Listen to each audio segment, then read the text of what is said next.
Oh, good morning class.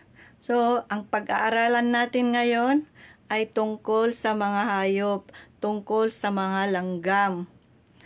Alam nyo ba na kahit maliit ang langgam o maliliit sila, sila yung tinagurian nilang masisipag na mga hayop.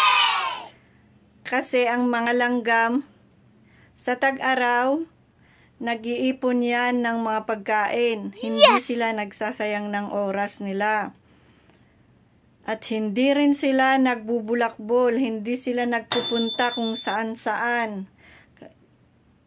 Pupunta lamang sila kung saan merong pagkain at kukunin nila at iiimbak nila. Para pagdating ng tag-ulan, meron silang pagkain.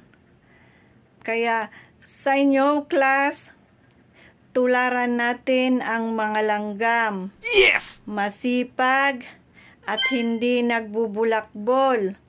Tumutulong din yan sa mga isa't isa.